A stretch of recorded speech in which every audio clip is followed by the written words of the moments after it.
Oh, 5 second warning. And then we, I'm just kidding. Hi, good evening, and welcome everyone. Thank you all for joining us for our first episode of Season 2's We Bay Area. Oh, sorry. I was on the YouTube talk. So, yeah, let me start over. Good evening and welcome, everyone. Thank you all for joining us for our first episode of Season 2's We Bay Area YouTube Live Q&A. My name is Joshua Kwan, and I use they, them pronouns.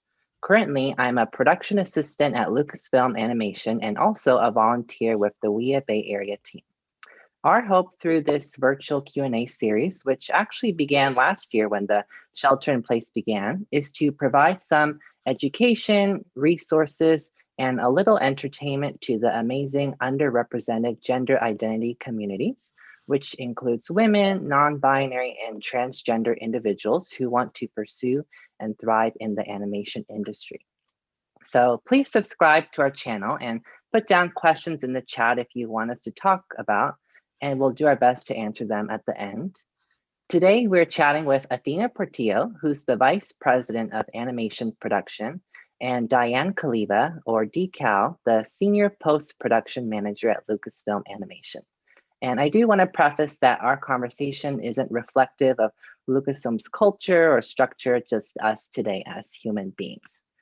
So the genesis of this conversation actually to kick off this season just stemmed from my personal desire to highlight these two wonderful leaders who I'm inspired by. And I just wanted to share their stories and insights with the wonderful WEA community. So I hope it's not too embarrassing, Athena, to share this story. Just a quick one for the audience. You know, I remember when I was dreaming of entering the world of animation and I didn't know anyone, and I was really blown away by Athena's generosity and humility when I met her. So, for the audience's context, in college, I actually studied psychology and gender studies rather than explicitly film. Even though, I've always known I wanted to support the research and development process for shaping stories and animation. And after graduation in 2017, I did the Disney College program, where funnily enough, my role was in the Star Wars gift shop in Tomorrowland. So it is funny in some ways, how the Force has guided me to Lucasfilm Animation. And actually, at one of those Halloween parties, out of all the cash registers in our busy store at the exit of Star Tours, Athena came to my quiet corner to check out. And of course, she used her Disney employee discount. And I remember asking, "Oh, where do you make magic?" And she said, "I'm an executive producer at Lucasfilm Animation." And I really thought that was so cool and fun. She came to our store because at that time, we had merchandise from Star Wars Rebels, which she helped produce. So I thought that was very cool to see that, tangibleness around us. And I shared with her that I was an intern and it was my dream to work in animation. And most guests, of course, when you go to Disneyland, you're there for fun and to de-stress, not to like network. So to my surprise, Athena shared her business card with me and offered to take a look at my resume for some feedback. So we stayed in touch, and when I came home to San Francisco, we had a meet and greet at Lucasfilm so I could learn more about her career journey. Since our encounter was quite brief, and in fact, the meeting actually had to be moved, understandably, because of Athena's shifting schedule. But I was really surprised when Athena actually apologized to me and said, "I was holding our time, but it got taken away from me." And for an executive to say that to me, someone not even in the industry, I was just so blown away. And in the conversation, Athena encouraged me to pursue my dream that even though I was untraditional in many senses, having studied psychology, psychology is actually very helpful, as I know now, in production, since sometimes we do act like therapists, to diffuse tensions and work with different personalities. And I remember immediately after our meeting, she even shared with me a link to apply to Lucasfilm Story Group internship just because I expressed an interest in development. So I remember gushing to my mom. I said, "Oh my gosh, I want to work for Athena." And after all these years, here I am. And I really love volunteering with the WEA Bay Area team and helping give back to others, just like how Athena made that time for me as an executive. So thanks everyone for letting me share this story and why I wanted to highlight these two individuals. So I'm so honored you're both speaking of us tonight, and thank you for your time. And to get us started, to kick us off, if beyond, your awesome titles, could you share with us what you do exactly at Lucasfilm? Like, what are your responsibilities, or what's a day usually like? Decal, do you want to go first? Sure.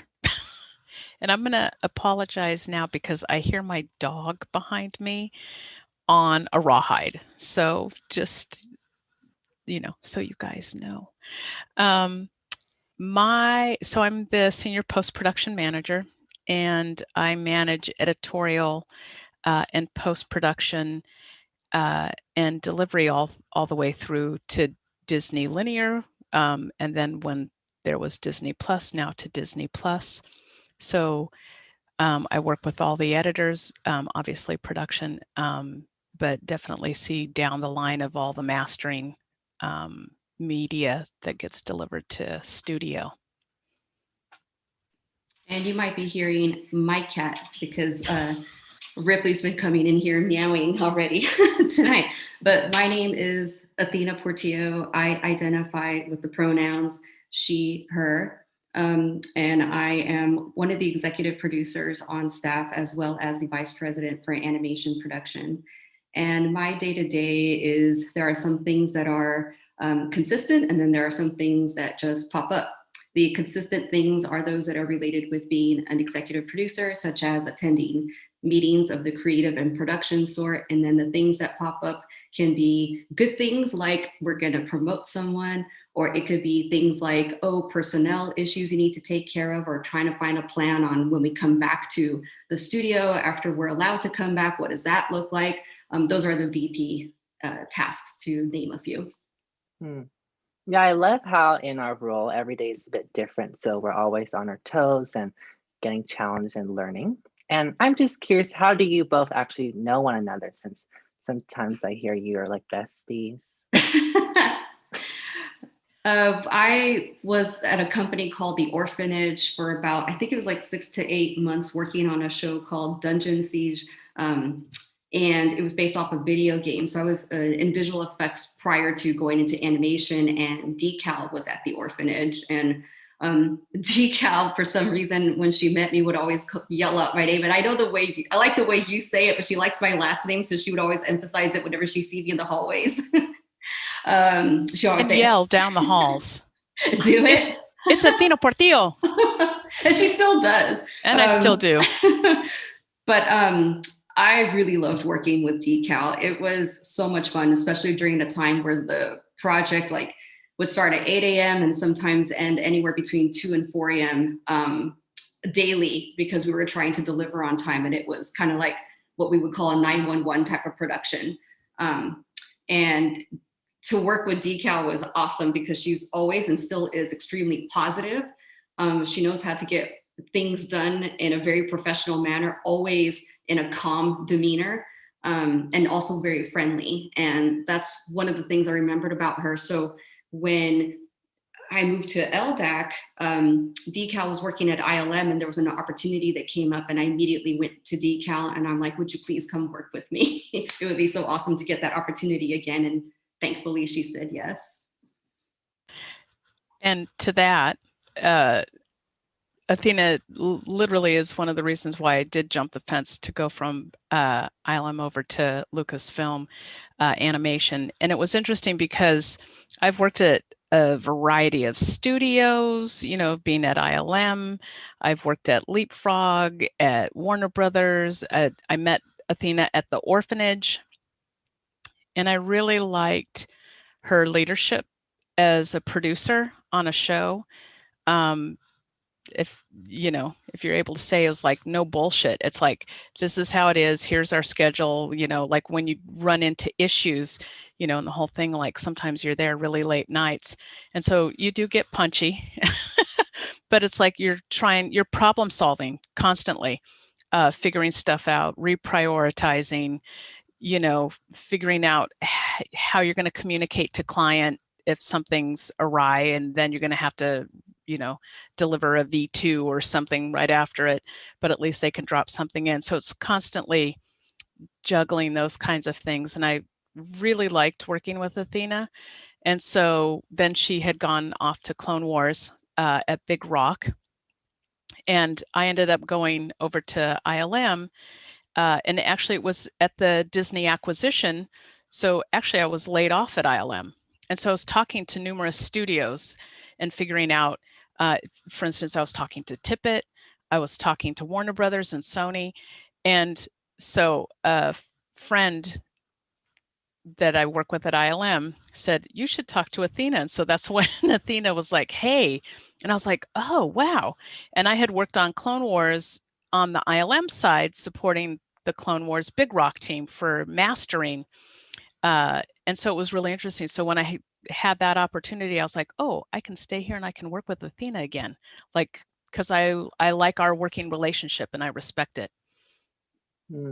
No, thank you for sharing. And I love that convergence. You're both at the orphanage, which I had to clarify because when I first heard it, I thought, that sounds so dark. You work at the orphanage, but it's actually a company, not like a real orphanage. Yeah. And how, it just shows our industry is such a small world that hopefully, even if things change, you can come back together and collaborate. So yeah, I really love how you both met. And kind of going off that, since our role is to help tell stories, can you help share with us your story and your journey to animation, kind of how you got your start and then transitioned into your current leadership role? Decal, would you like to go first or would you like me to? Rochelle, no, I don't. I know. Actually, you know what's funny about this? Decal, we're both Taurus, and we always do this to each other. Whenever we were on A2 is where our level was in the company, even down to opening the door first or going into the elevator first or anything like that. We're always like, no, you go, no, you go, no, you go. And then we're just constantly like, okay, because we're just so nice to each other. Total freaking frack where we're like, ka-chung, and then you're like shoulders stuck in the doorway together. I know. No, seriously, do you want to go first? All right, I'm going to go first. Get out of my way. No. For me, my animation journey, I actually started in animation, and then here I am back in animation. I went to San Francisco State to get my film degree, and I always thought I would be doing camera work. I was shooting a lot of student films because a lot of the film students wanted to be directors. I didn't want to be a director. I liked camera operating, so I got to shoot a lot of the films and always thought that would be the path that I go. But finding work in that was hard. I mean, I definitely had gigs, independent gigs.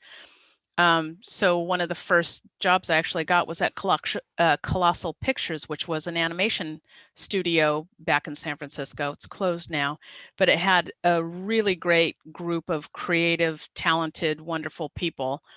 And so I started out as an assistant editor at Colossal. And then from there, became an editor, became a post soup, all in animation. Animation's very technical. And back when I was in it, it was still film. So you're bypacking film and whatnot. So, but it was, there was a lot of technical expertise to it, which there still is, obviously, but just in a different kind of way. And so I found I really dug that. And so I ended up working in visual effects. At Leapfrog, I was an animation producer, and I really liked that. Came back and was doing ILM VFX again and post-production there and like it. At Warner Brothers, I was editing. And so then how this opportunity arose back in 2012, it was like, oh, going back to animation. I'm like, I totally dig that. And I like the workflow, the things that you have to try and figure out, mostly as technology changes. Like that's the stuff that I enjoy. So yeah, so started out that way, bopped all around, and came back that way. I also went to San Francisco State University, and I was studying for broadcast journalism, but also with an emphasis with magazine writing and a minor in speech and communications. And I saw a posting for an internship at Lucasfilm in the hallways at SF State, and they were looking for a writer for their newsletter in the licensing department. And because I wanted to be a writer, not script writing, but for media, I was like, wow, this would be great. Of course, I never thought I would ever get the internship. So I ended up procrastinating and waiting until the submission was due to turn in everything I put together at 4 o'clock, dropped it off at the post office. And I actually got a phone call from Lucasfilm that they were interested in bringing me in for an interview. Well, back in the day, we didn't have cell phones or anything. I wrote down the directions. I was going up Lucas Valley Road. I totally thought I was lost. I passed a big rock. I was like, where am I going? There's nothing out here. So I turned all the way back around, went to the Smith Ranch Road, like theater there, used a payphone, and they said, oh, you were right there. We're just like 5 minutes away. Please, like, you're already late for your interview. So I ended up being 45 minutes late to my interview. I'll never forget this. I walk in, and Stacy Charagotis was the supervisor that was interviewing me. And when I walked in, she said, oh, you're so late. You're 45 minutes late. We gave the internship to someone else. And I'm like, I am so sorry, but totally understand. And then she goes, I'm just kidding. She goes, I just wanted to make you sweat. Come on in. And she actually ended up hiring me on the spot. And so I became an intern in 1996 for the licensing division, writing for their newsletter. And within that time, I met Steve Sansweet, who gave me the opportunity to write for the Star Wars Insider magazine, all of within the licensing division. But I also was exposed to product development during Star Wars Episode 1, The Phantom Menace. So I fell in love with product development. That's the great thing about internships, though, is you go in to intern for a specific reason, and then you get exposed to everything else. And then you're like, wow, where's my path going? So I ended up staying in product development for 4 years.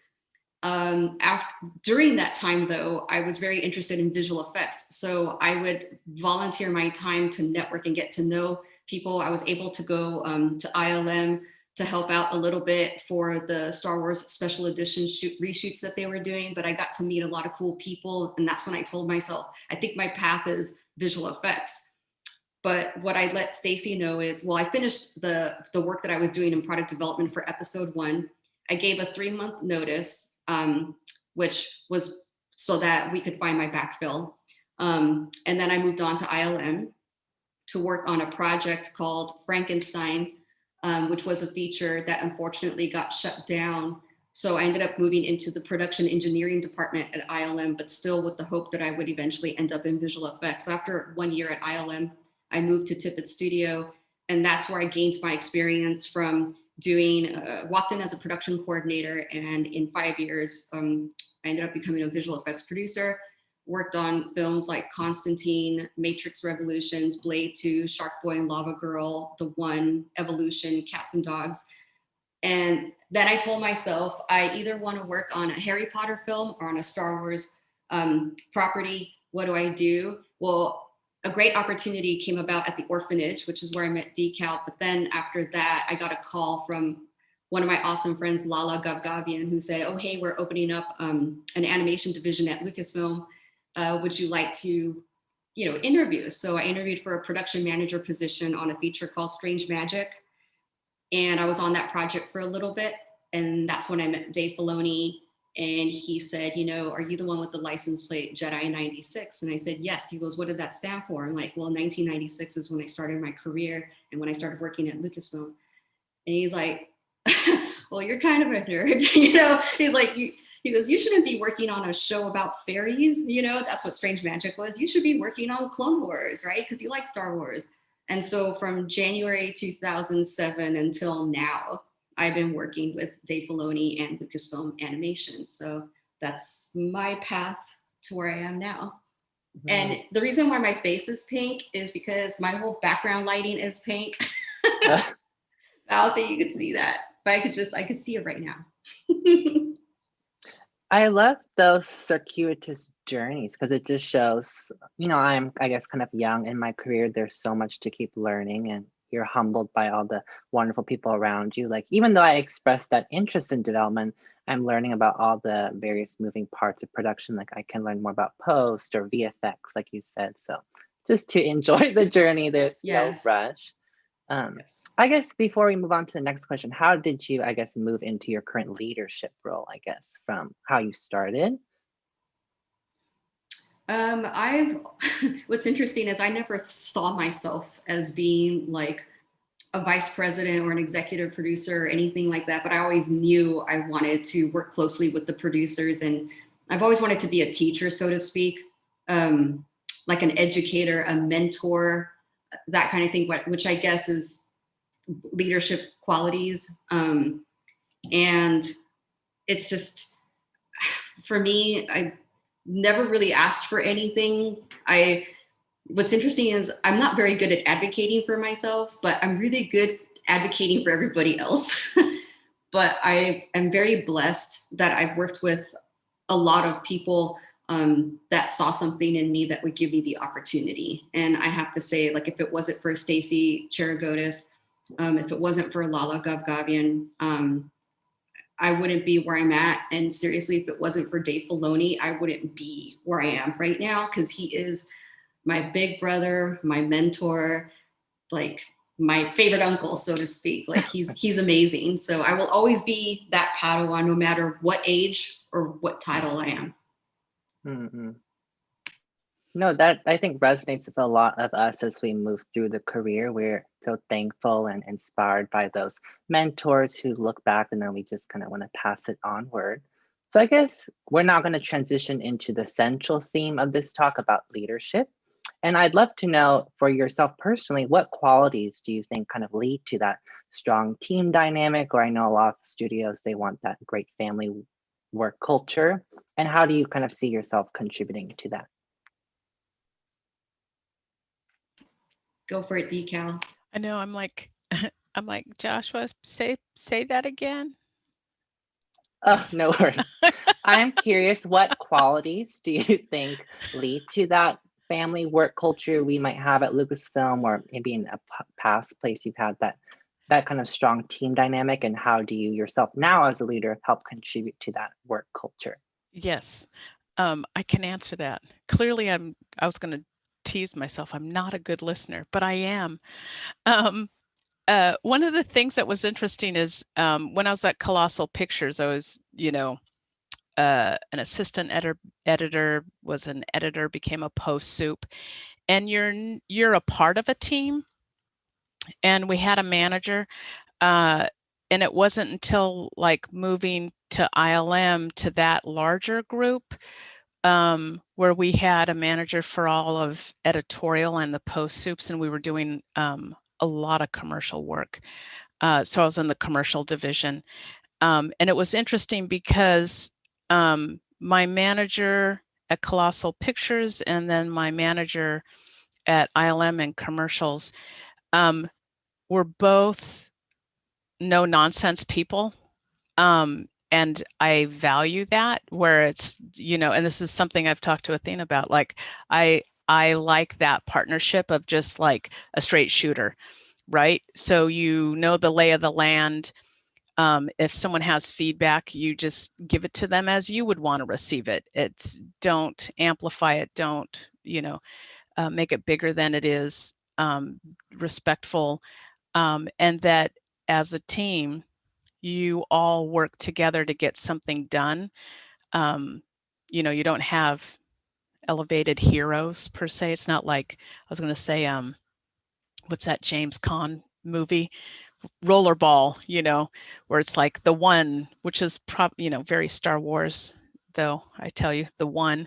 But anyway, with the team, it's like that's my management style. And so I slowly developed into becoming a manager and managing at ILM. I managed the ILM VFX editors and the projectionists and the machine room.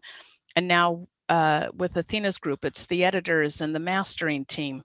And I try to be collaborative, inclusive, because that's the things I like and that I had as I was coming through. And it's a part of what unifies, I think, everybody, is that you feel you're contributing, you have ownership, and can be a part of that, and that you're all together making something, and making it work and making the day-to-day nice. So it's enjoyable. So for me, it's experience and bringing that to my own team, hopefully. I agree on that point when it comes to experience, for sure, because it's getting your feet wet and getting your hands dirty and understanding everything about every department, I feel is what makes a great leader. And actually having started from the very first steps into the industry, whether it's internship or production assistant, you have to understand your craft, and you have to understand which, every one of your staff members are going through, whether it's, inputting data into our proprietary, database, or if it's note taking, or if it's scheduling anything. How can you be a good leader if you don't understand what you're asking your team to do for you, or to do for the show? I feel like it's also important to never have that mentality of thinking that anything's beneath you. Always believe in always rolling up your sleeves and contributing no matter what. I've been in meetings before where it's so busy that instead of me saying to one of the PAs or interns, hey, do you mind picking up, OT lunch for us? I'll go do it. Why? Well, they're taking notes. They're making sure that everything's okay. So of course I'm going to do that.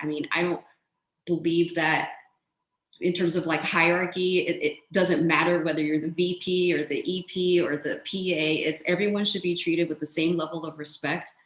You were there once, and guess what? Those interns are going to be your boss one day. So that's what I believe. Yeah, I agree with that. And I have to say, on a little note, my mom, who was a manager of a hospital for a long, long time, she always said, treat everybody like they can be your boss one day, because potentially they will be. And yes. It's true.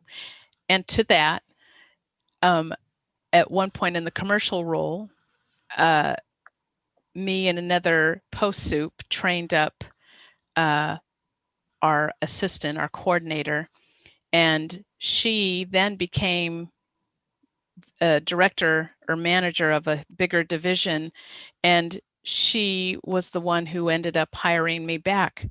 So she did become my boss, my manager. But it's like we worked really well together, and so it was that thing. It's like, hey, come back. And I was like, oh, hey, yeah, we like working together. This works. So it's like, it's true. Treat everybody. Mm-hmm. Yeah.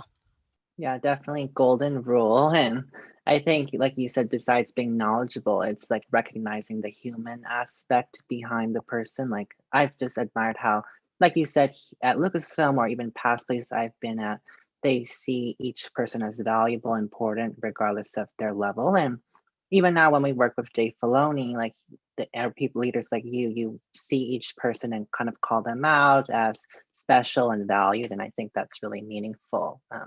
To kind of keep the morale going. And I know, in leadership roles that you have to kind of juggle a lot of different priorities. And so I'm wondering, when you are needing to make a decision quickly, how do you kind of balance that while considering multiple sides? Like maybe you have a story about that. I definitely believe in having inclusive and collaborative decision making. So there are some decisions obviously that I'll like make executive decisions on, right? Because those are the easy ones. But then the ones that involve the rest of your team, I think are the ones that are very important to, speak to your producer, speak to your supervisors, speak to those that are most knowledgeable, especially if it's like a creative type of decision that needs to be made. I'm not going to make that call on whether we could do a matte painting or not. I'm going to speak to like Joel Aaron or Gianni about it, or if it's like a production decision in terms of, oh, okay, so we need extra headcount because when we're looking at the parameters for the next episode, we're going to have to hire a freelance designer. I know that we can do that because I could see the budget and I could see the schedule, so I can make those type of decisions. But I definitely believe in the collaborative team approach to problem solving. I have to say, I come from the same the same thread where it's like, get everybody involved who needs to be involved. Obviously, sometimes, you're the one making the ultimate decision that's going to drive it.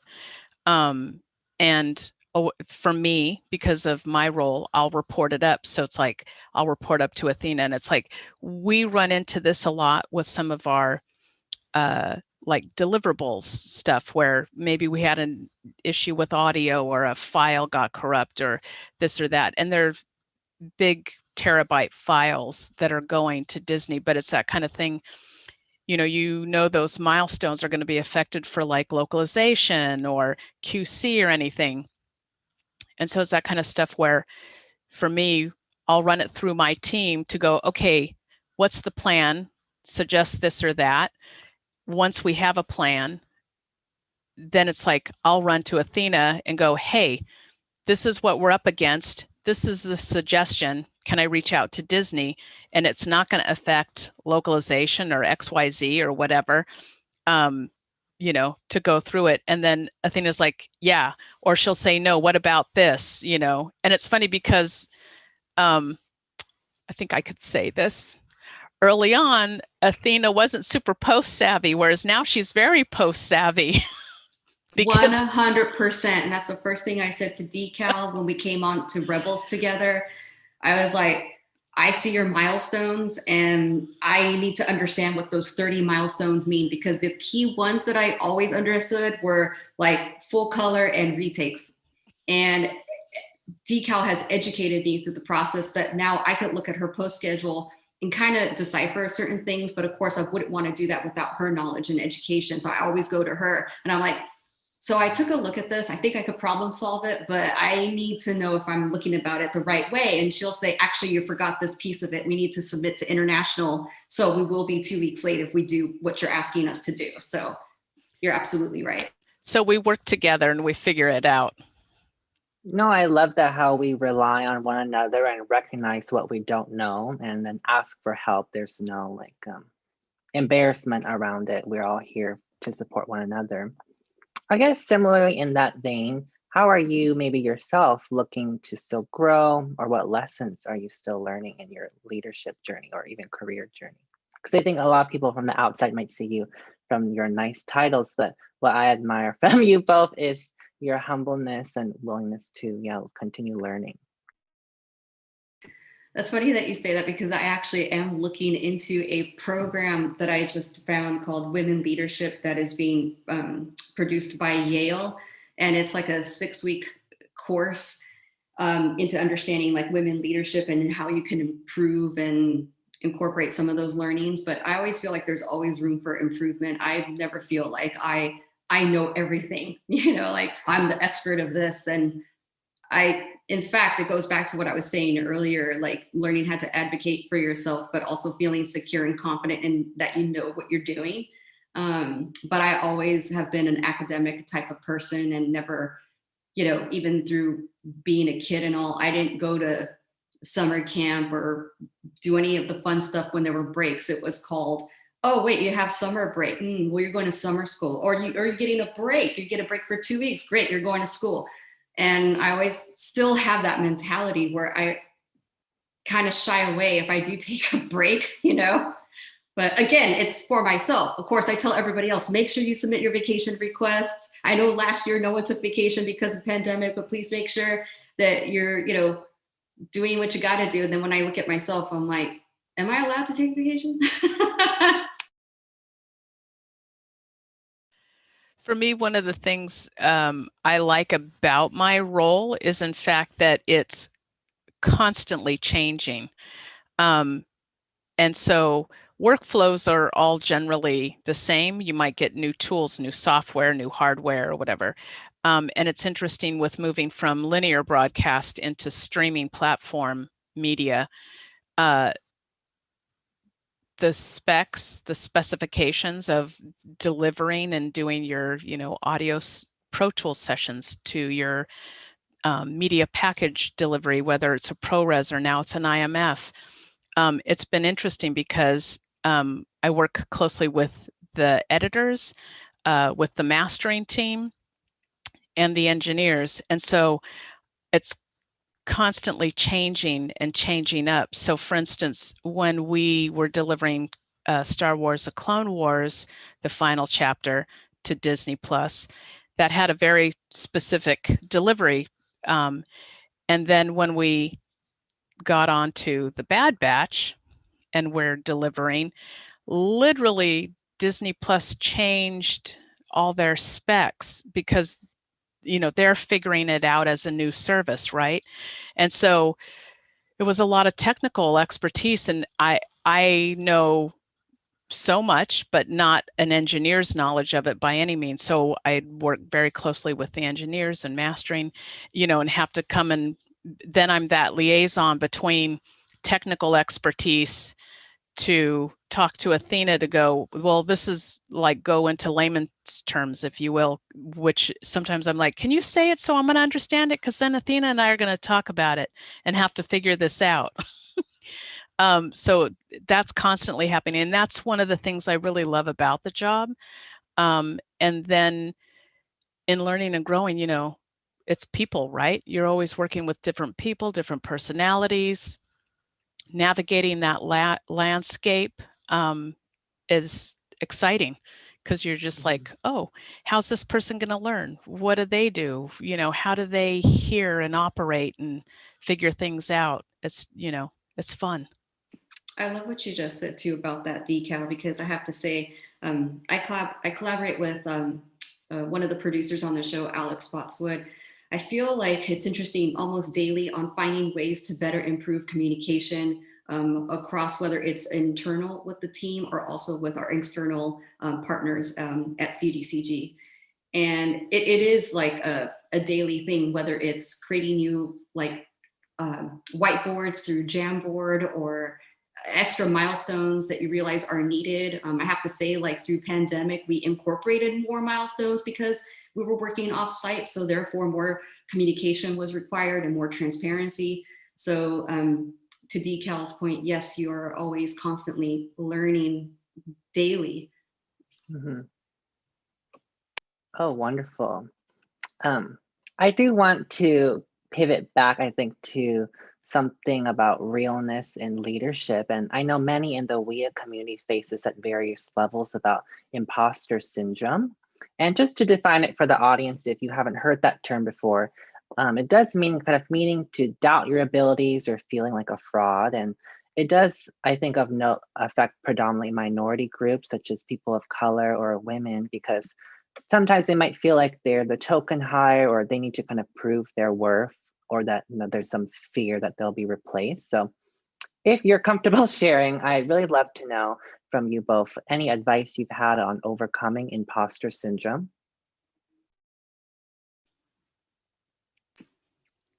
Would you like to go first, Decal, or would you like me to?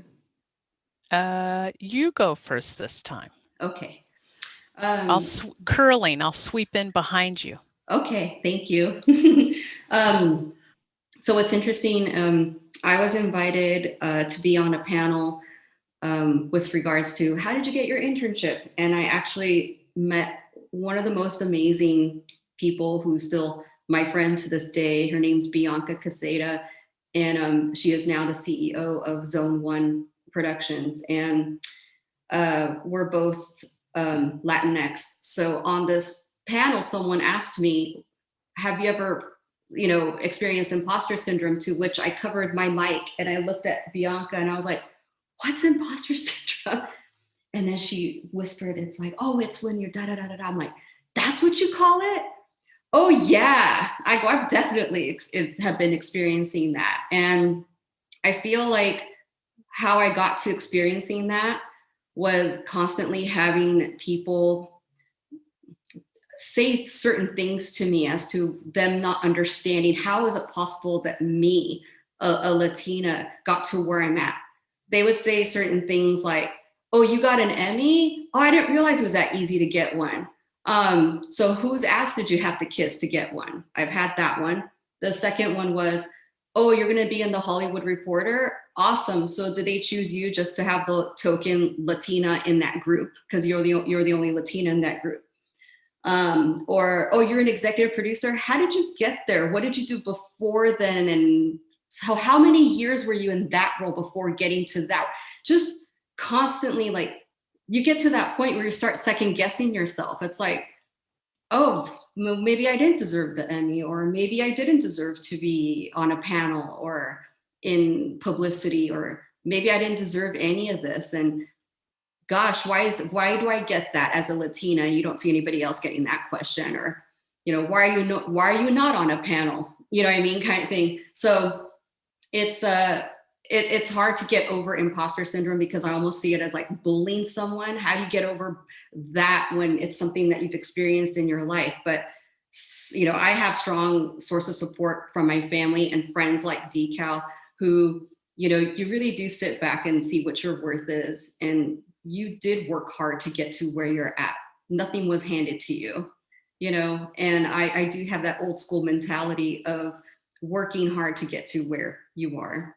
And, you know, I have to say it is hard at times, because sometimes you do second guess yourself, but, you know, you see all of the achievements, and that's the part of the reason, or the main reason, why I believe in collaboration and team and communication, and not utilizing your title for power or for ego and competition. Like, I don't understand any of that, you know, or politics, or, yeah. I don't know if that helps explain it, but. It's interesting because I, you know, knew you were going to ask this question. I was trying to think of it. And I think in the context I think of it for myself is a lot of times, again, because I work in a technical role, and it's constantly evolving or changing, is sometimes I'll question myself about what the answer is. You know, you'll be in meetings, and literally I'll be in meetings, and I'm that person, that little OCD editor person, where you're sitting there going, I'm in a room and I'm looking around, and it's like 17 guys and me. So I'm like, okay, you know, or it might be 8 guys and me. And so it's that kind of thing where everyone's talking about stuff, and in my head I'm thinking, well, isn't it XYZ kind of thing, like whatever the answer would be on a technical aspect? Or I'm like, wouldn't you do this step first before that step? But I feel inclined not to say that, because I think I'm going to have the wrong answer, you know, and then I'd be embarrassed or whatever. And then I have to talk myself down and go, wait a minute, I'm here, they're here, I have the right to be here, they have the right. So it's pushing yourself outside of your comfort zone, or pushing those thoughts out of the way to go, wait, I do know this, and I'm going to ask this, or I'm going to comment on that. But it can, you know, you have to challenge yourself, because I know for me, I'll come into it a bit, and on a project we just finished, there was some issues with some of the files from a vendor, and I was like talking to the supervisor, and another one of the supervisors, and I was like, should it be, you know, whatever? And he was like, yeah. And I was like, oh, okay, so good. I did know that. I'm going to go have them redeliver. And he's like, yeah, and you know what you're talking about. Go. And I was like, okay, bye. You know. But I have to give one more example, because it was funny. And I was at ILM commercials, and I was a post soup, and another post soup was on the Pepsi Man commercials, and all of it was being posted in Japan, and she was unable to go for medical reasons. So I ended up picking up all the Pepsi Man commercials, and then I ended up post souping them all the way through and traveled to Japan. And my producer, very lovely, funny guy, he's like, just be prepared. There's sexism. You're going with a male director, and you're a female. They're not going to see you as anything. He's like, you're going to be goldfish poop, and you're just going to go on this journey, but be sure all the work is done correctly and done right.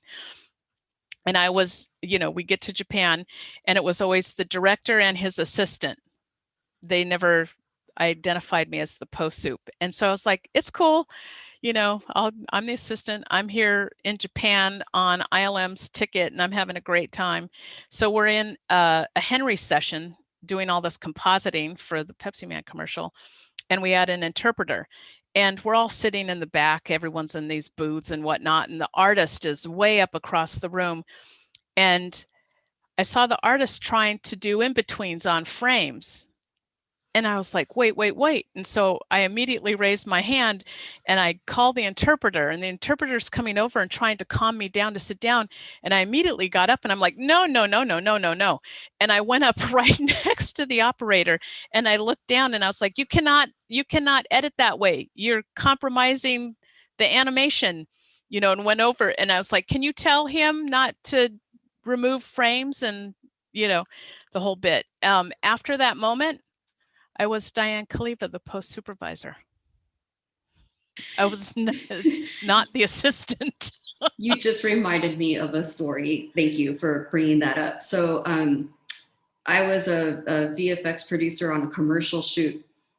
Before going on set for that, obviously I had to do all the negotiations ahead of time. And I had been speaking to the director over the phone constantly about preparation for the shoot and everything, the contract negotiations, the budget, everything. And we had a great relationship over the phone. So I finally go on set with my VFX suit, and the director walks up to me and tells me to go get him coffee. Like, he doesn't even give me eye contact. He's like, he goes, go get me coffee. And I was like, okay. So I went to go grab him coffee and I handed it to him, and my VFX. So he's like, so where's the VFX producer? And my VFX soup is the one that just gave you the coffee. This is Athena. He goes, and the director looks at me, literally went like this, looked at me from head to toe and started laughing so hard when he saw me. And he goes, I'm so sorry. He goes, you look like a mouse. He goes, like, you're 5 feet tall. You're so tiny. When I talked to you on the phone, I was expecting to see like a really tall blonde, you know, lady, because you commanded this, like, you know, respect on the phone, and you were so professional, and you were talking about, and then just seeing you, like, it's you're my VFX producer. He couldn't stop laughing. And I was like, are you kidding me? You know, but anyway, so you just let it go like that, and then you do your job. And he was like totally respectful, to the point that he awarded us more commercials because he liked working with me. But the whole point of it is, how messed up is that? And you could have taken it any other way. I could have been like, get your own copy, or what, you know what I mean? But I was just like, this dude doesn't get it. You know what I mean? But I was just so used to people seeing me as like a kid all through industry, like throughout my career. It's like, she's just a kid. I remember being in a writer's conference, and there was like new structure came in, and I actually had someone say, I had no idea that you were one of the producers on the show. I totally thought you were the PA. And I was like, well, A, cool. I'm glad you thought that, because that means I'm working hard, because PAs work really hard. But B, it's like, you know what, just because I'm short and maybe looked younger back in the day for my age, don't just assume things like that. You should always treat everybody as if they're all like your bosses, you know? Yeah, and what I'm hearing is we all kind of came into our voices and gained that self-confidence to push away that self-doubt, and we kind of relied on our mentorships and, you know, close support to keep going. And I guess I'm wondering, do you have like a personal guiding principle or like a helpful mantra that kind of helps you get through when the going gets tough?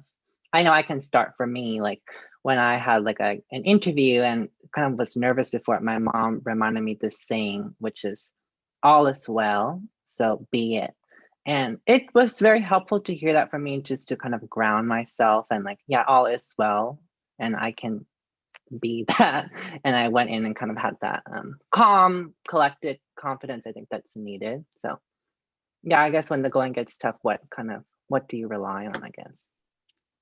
I turn my mic off, Athena, because I'm going to take this one. This is going to sound really corny, and I've been using it all my life. It's water off a duck's back. She has been saying that, yes. Just, it is what it is. It's going to happen. You're going to do the best you can do, right? You're just going to go in and do the best you can do. Water off a duck's back. Am I allowed to share screen, Joshua? Because this image is an example of how you handle those things. So let me first share this. If you could see this. Do you see this image of Neo and everything that's happening behind him? That's basically an example of keep calm and carry on, because all that's in the background are people, whether they're saying mean things about you or whether there's so many problems going on, that you just have to just keep doing what you're doing, you know, and not worry about it so much, because there are bigger problems out there, you know. I love that, that image. I have to rewatch also, The Matrix. Bullet time too. Bullet time too. You just like let it sweep right by you. Yeah. And I have to say, the older I get, the more patient and empathetic, I guess you could say, I've become, you know, and it comes with experience as well. You know, when you're just starting in the business, you may be so quick to answer something or quick to prove something, or it's just breathe and it's all good. Awesome. And we will transition to some fun questions. And just a reminder to the audience that we welcome your questions and we'll do our best to answer them if you put them in the chat. I guess to kick it off, like, do you have like a proud accomplishment so far in your career, or maybe a fun story, what it's like to work on Star Wars? I remember seeing, I think in 2018, the Comic-Con Clone Wars 10th anniversary, you all had to kind of keep that secret that the show was coming back. I'm sure that must have been very exciting to share with the audience. Do you want to go for it, Decal? Yeah, that was exciting. And mostly how Filoni handled it all. And with his, you know, save Clone Wars, I forgot what it was, but he did at the Comic-Con, but he had the different hashtags. Hashtag save the Clone Wars. Yeah. And then whatever it was, once it was announced that it was going to happen, very exciting. This may sound cheesy, but the thing that I find as accomplishment is seeing other people's successes and seeing others being promoted and getting to where they've always wanted to be in their career. Because again, I love the whole mentorship, teaching, education factor. And I love seeing others happy. And even though everyone's like, Athena, you can't make everyone happy, or no good deed goes unpunished, I still strive to make those as happy as much as I can. And so I know it sounds a little cheesy, but Decal knows me very well, and she knows that that is what makes me emotional to the point of crying when I see other people happy. Yeah, and succeed. It's in earnest. That is actually related to one of our first audience questions. You know how a lot of us benefit from mentors or having role models who guide us. Maybe if you could share who inspires you, or even now as a leader, what it's like to mentor others. As I know for WIA, that's a big part of WIA is the mentorship circles and relying on one another and being there for one another. So yeah, we'd love to know who's your role model and what maybe it's like to mentor others. Go ahead, Athena. In my personal life, it's always been the strong female leaders in my family, from my grandmother to my mom to my sister. They are like the most amazing mentors I've ever had. And my sister's very impressive. She retired from 30 years of working at Macy's, and now she's a realtor, and she's already successful within a year. Work-wise, it's always going to be Dave Filoni. Like, his work ethic is amazing, and the way he treats everybody. I just love the way he is as a leader and as a friend. I was going to say for myself, I've had great mentors through my career. And my mom, like I said, who was a manager of a hospital, running the hospital. She always said, find somebody that inspires you, and almost like whose job you would want, so that you have a goal potentially, or you can align with that. And so back at ILM, Gail Curry was someone where when I was young and starting, I was like, oh, she's a really great manager, and look at her job and look at what she's doing and how she treats everybody. And so it's funny because she's a part of WIA as well. But starting out, she was someone who I aspired to. I'm like, I want to follow that path. And so it was interesting. And so now it's, it's the people we work with, like, Athena and Pippa Anderson, my manager, runs post-production, and it's like just good leadership helps elevate you and be a stronger leader. And it's nice to be able to bring others through, and mentor them, because you want to see them succeed. And the goal is, right, that they're going to succeed and go beyond you. I also would like to point out that it's also very important for me to get like feedback from not just those that I report into, but also those that I collaborate with. It's important for me to know how the production assistants, production coordinators, associate production managers, the story artists, how they're all doing and ways that I could help improve, and it's very important to hear from them because they're seeing it from a different angle versus what your managers see. So, because of what you're producing, for different reasons. So if that makes sense. Yeah, I know with We at Bay Area, we love having Gail as our leader. It's funny to think she used to be the Lucasfilm Animation president, but she's helping with our goal to help support all underrepresented gender identities through WIA. It kind of relates to one of our next audience questions, which is, how have you seen diversity and inclusion change within the industry since you began your career, since some of those stories you shared? And how do you think we can increase diversity on and off the screen? I have to say that one of the best things that you can gain from being a producer or a vice president is that now you hold the cards and have the opportunity to collaborate with your HR and recruiting team to make it happen and to hire diversity. And also Filoni has always done a fantastic job from the very beginning, for as long as I know him, with diversity inclusion in storytelling and diversity inclusion in our staff and our voice actors and in the way we design characters. Yes. I really have to echo that. I think that is really, really true. And to reflect prior to that experience, I identify as queer. And so starting up in the industry, you're always wondering, for one, you're a woman, and then you're gay. So it's like, how is all that going to be? And this is so long ago. And so I have to say, from my years of experience, I've definitely seen it change, and I've seen those barriers fall, and that it's really wonderful to see, you know what I mean, where there is more inclusion and diversity. And back 20 plus years ago, there wasn't that, and it was noticeable. And so being a queer person, to me, it was very noticeable. So definitely, I love how it's all evolved and look forward to more change. I agree. I think it also helps to have resource groups so that you can kind of advocate with one another and build that community. So you don't have to go through it alone. Having those structured groups definitely helps amplify that voice.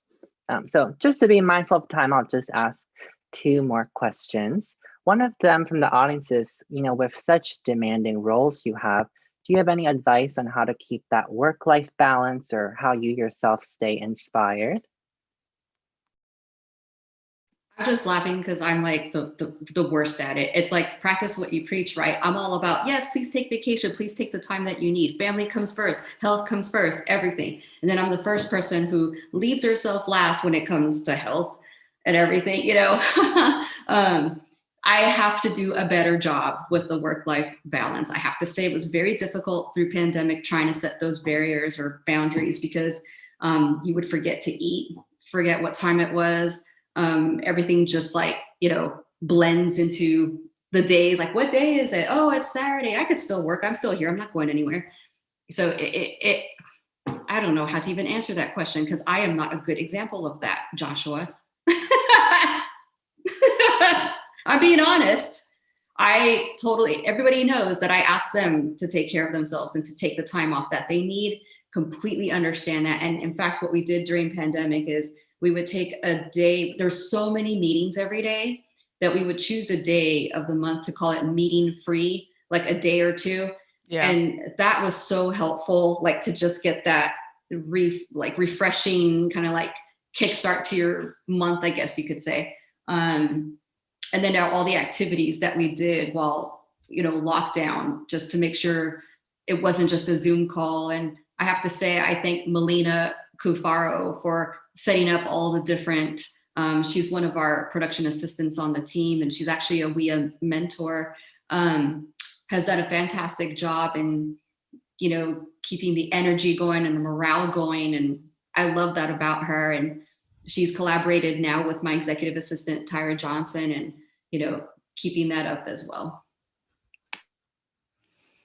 I was going to say, for me, and Athena knows this well because she's one of my producers, I have two phones, my personal phone and my Disney Women in Tech phone, work phone. And I have boundaries because I go do stuff. I am an open water swimmer and a kayaker, and then I'll go run off and do stuff. So it's funny because definitely the people that I'm working closely with and with deliverables, everyone has my personal number, but it's like, I'll tell people I'm going offline, or sometimes I'll be off grid even.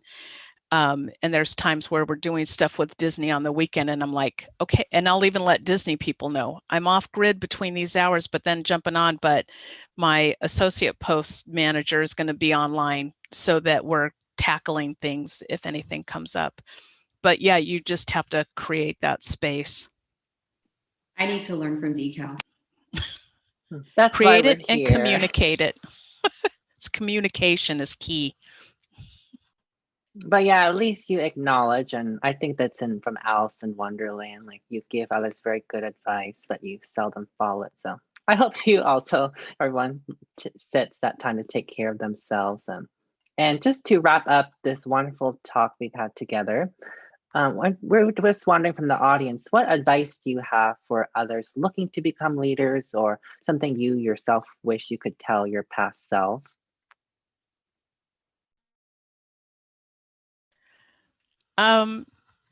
It's funny. I was going to say persist and pursue, right? And really, you want to trust your gut. Sometimes you'll get into situations or job situations, and you're like, does this feel right? Does it not feel right? You can always make changes.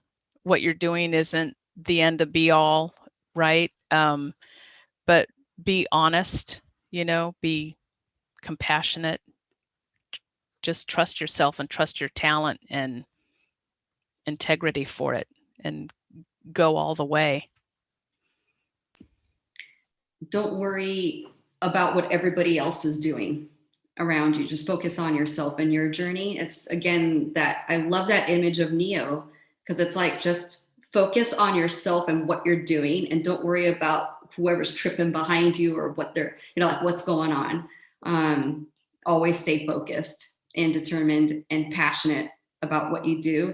I always believe in internships being the best way of determining what your path is, because what I thought I wanted to be in the beginning is not what I ended up being. And I'm very happy with what I chose.